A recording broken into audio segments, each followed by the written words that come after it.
तो गाइस मैं हूं अंकित और आप देख रहे हैं wrestling fans network and officially internet हो चुका है टर्न रोमन रेंस के ऊपर एंड रोमन को अब सपोर्ट से ज़्यादा हेट मिल रहा है। मुझे मालूम है कि इंडियन फैंस रोमन को डेफिनेटली सपोर्ट करेंगे, काफ़ी सारे फैंस काफ़ी खुश है रोमन के जीतने के बाद, but I am telling you कि इंटरनेट हो चुका है टर्न। मैं एक नहीं दो नहीं आपको हज़ारों स्क्रीनशॉट्स दिखा सकता हूँ, लेकिन वीडियो में उतना मैं फिट इन कर नहीं पाऊंगा। मैं पहले आपको बताता हूँ कि रोमन के वीडियो पर अब लाइक डिसलाइक का रेशियो क्या है। फिलहाल अराउंड 14,000 लाइक्स हैं तो अराउंड 12,000 डिसलाइक्स हैं रोमन रेंस के विक्ट्री वाली वीडियो पे। एक्चुअली WWE ने 2 वीडियोस डाली है, एक जो वीडियो जहां पे रोमन सेलिब्रेट कर रहे हैं विक्ट्री, उस पे आए हैं 12,000 डिसलाइक्स एंड पता नहीं किस फैन बेस ने किया, कोडी के फैन बेस ने किया या फिर जनरल WWE ऑडियंस ने किया, आई डोंट नो। लेकिन हाँ, रोमन के अगेंस्ट फैंस टर्न हो गए हैं। मैं अपनी अगर ट्विटर टाइमलाइन तुमको बताऊं, मैं ट्विटर टाइमलाइन पे सब कुछ अपडेटेड रहता है, क्योंकि मैं अगर न्यूज़ देता हूं सबसे पहले तो वहीं से ला के देता हूं ना, तो सब कुछ उस पर अपडेटेड रहता है एंड उस पर सिर्फ मेरे टाइमलाइन पे यही सब भरा हुआ है कि रोमन को जिताना कितना बड़ा ब्लंडर है, कितना गलत डिसीजन है। फैंस का कहना है कि रोमन रेंस को क्यों जिताया आपने। रोमन ने इंटरव्यू में बोला कि मेजर स्टार्स आप नहीं बना पा रहे, मेगा स्टार्स नहीं बना पा रहे, न्यू टैलेंट्स को पुश नहीं मिल रहा। तो जब न्यू टैलेंट्स को पुश नहीं मिल रहा तो तू खुदा के जीत जाएगा, ऐसा कहना है लोगों का। तो अलग अलग ओपिनियन से इनफैक्ट मैंने एक कम्युनिटी पोस्ट भी एक डाली है। कुछ का कहना है कि रोमन ने जिस टाइटल को सेकेंडरी टाइटल बोल के उसका मजाक बनाया, अब रोमन देख पंख के पीछे उसी टाइटल के लिए जाएगा। तो बहुत से ओपिनियन है, लेकिन मिला जुला के बात है कि फिलहाल इंटरनेट डिवाइड हो चुका है। अब इंडियन फैंस अगर रोमन को सपोर्ट भी करें, मान लो कि आप सपोर्ट भी करते हो, अंधाधुंध भी करते हो, तो भी भाई ओवरऑल जो एक जेनरिक ऑडियंस है ट्विटर पे वो रोमन को हेट कर रही है। तो एक 50-50 का रेशियो हो चुका है कि 50% लोग पसंद कर रहे हैं, 50% डिसलाइक कर रहे हैं। इसीलिए यूट्यूब पे भी लगभग 50-50 का रेशियो है। 14,000 लाइक्स हैं तो 12,000 डिसलाइक्स हैं। ये कहानी भाई फिलहाल ट्राइबल चीफ को लेके कुछ लोग बहुत खुश हैं तो कुछ लोग बहुत ही गुस्से में हैं। आप लोग बताना आप क्या सोचते हैं इसके बारे में, कि आप खुश हो या फिर आप अपसेट हो रोमन के विक्ट्री से।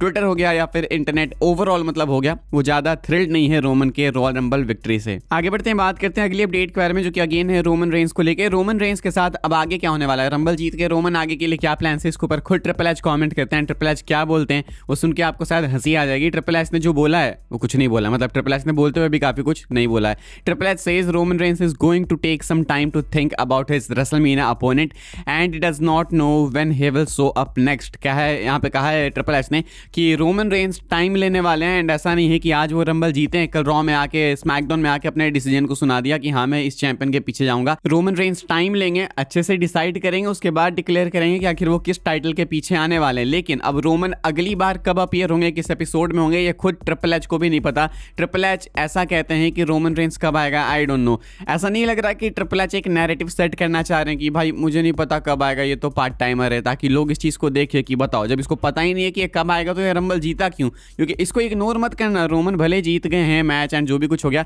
इसको इग्नोर मत करना तुम कि ट्रिपल एच एंड रोमन के बीच में एक रियल बीफ है। डेफिनेटली बैक स्टेज कुछ तो पंगा है। हो सकता है कि रोमन टीकेओ के पावर से जीते हो, लाइक प्रेशराइज किया गया हो ट्रिपल एच को, आपके पास कोई ऑप्शन नहीं बचा इसलिए आपने जीता या फिर जो भी हो।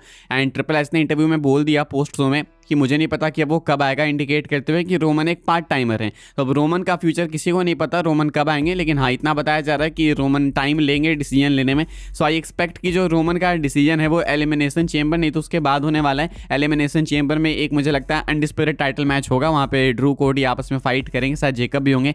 वहाँ पे जो चैंपियन होगा उसके बाद रोमन डिसाइड करेंगे कि सीएम पंक या फिर इधर अनडिस्प्यूटेड चैंपियनशिप के पीछे हो जाएंगे।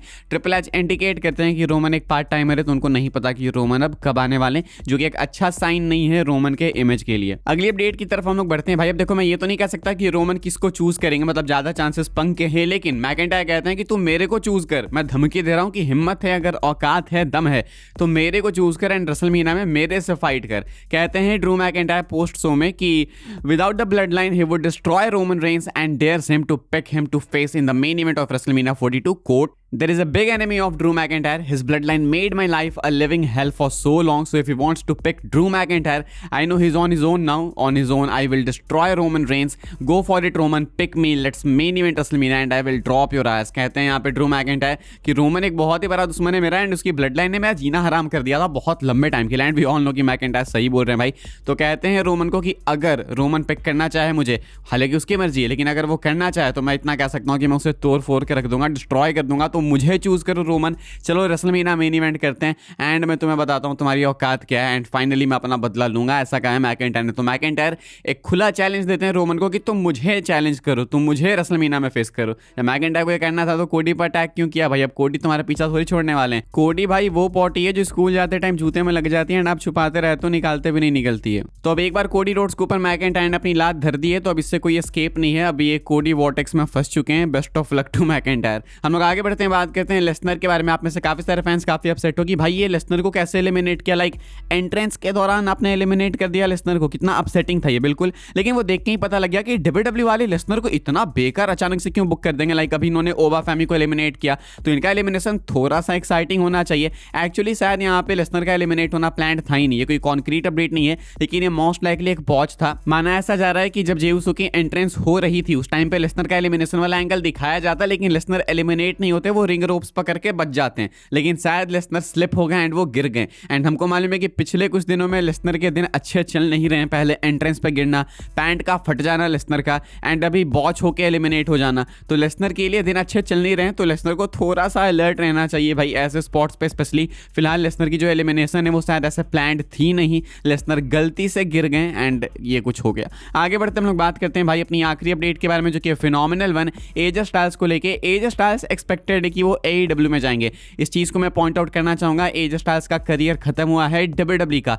कहा गया था कि वो अपने WWE करियर को ऑन द लाइन रखेंगे, ऐसा कहीं नहीं कहा गया था कि वो रेसलिंग से ही रिटायर हो जाएंगे। एजे स्टाइल्स का ट्रेडमार्क फाइल करना एंड फरवरी में एजे स्टाइल्स की डील का एक्सपायर होना, ये सब इंडिकेट करता है कि एजे स्टाइल्स शायद कहीं और जाके अपने करियर को परसू करना चाहते हैं, एक फाइनल मैच कहीं और देना चाहते हैं रिटायरमेंट से पहले, शायद ऐसा एक्सपेक्टेड। AEW भी है, TNA डेफिनेटली है, लेकिन ऑल एलीट रेसलिंग भी है। फैंस का मानना है कि AEW रेवोल्यूशन PLE के टाइम आएंगे शायद एजे स्टाइल्स शो में एंड उस टाइम पे केनी ओमेगा बन जाएंगे AEW के वर्ल्ड चैंपियन। तो एजे स्टाइल्स आके स्टेयर डाउन करेंगे केनी ओमेगा के साथ एंड इनका AEW वर्ल्ड टाइटल के लिए मैच होगा। आई डोंट नो कि एजे स्टाइल्स ऐसा क्यों करना चाहेंगे। अगर कोई है मतलब इनको बहुत ज़्यादा इंटरेस्ट AEW में जाके वर्ल्ड चैंपियन बनना, तो वो डेफिनेटली कर सकते हैं। केनी ओमेगा के साथ डेफिनेटली एजे स्टाइल्स एक मैच देना चाहेंगे AEW के अंदर, समझता हूं मैं। लेकिन क्या ये एजे स्टाइल्स की लेगेसी के लिए सही है? हमने देखा कि एज भी WWE से रिटायर होके गए उधर AEW में, एडम कोपलैंड बने। क्या वो डिसीजन सही था? क्या वो एज के लेगेसी के लिए सही था? I am not sure. वो काफी एक सब्जेक्टिव टॉपिक है, लोग अलग सोचते हैं। AEW फैंस कहेंगे हाँ, WWE फैंस कहेंगे ना। जो जनरल एज के फैंस हैं वो क्या सोचते हैं मुझे नहीं पता, लेकिन एजे स्टाइल्स के लिए ये डिसीजन कितना वर्क करेगा कितना नहीं, काफी डाउट्स हैं। फिलहाल एजे स्टाइल्स एक्सपेक्टेड है कि शायद वो ऑल एलीट रेसलिंग में जा सकते हैं, केनी ओमेगा या फिर AEW वर्ल्ड चैंपियनशिप के पीछे कुछ आने वाले महीनों में। फिलहाल भाई इस वाली वीडियो के लिए यही सारी अपडेट्स थी। आई होप आपको इन्फॉर्मेशन मिली तो वीडियो को लाइक कीजिएगा, शेयर कीजिएगा एंड सब्सक्राइब कीजिएगा चैनल को, ताकि आने वाले टाइम के अंदर आपको और भी सही WWE की अपडेट्स वगैरह सबसे पहले देखने को जानने को मिलते रहे। फॉलो कर सकते हैं आप लोग मुझे इंस्टाग्राम एंड ट्विटर, लिंक आपको मिलेगा डिस्क्रिप्शन में। ज्वाइन कर सकते हैं आप लोग व्हाट्सएप चैनल को भाई, उसके भी लिंक डिस्क्रिप्शन में। मिलूंगा मैं आपसे अगली वीडियो में जल्दी ही, तब तक के लिए goodbye, thanks for watching.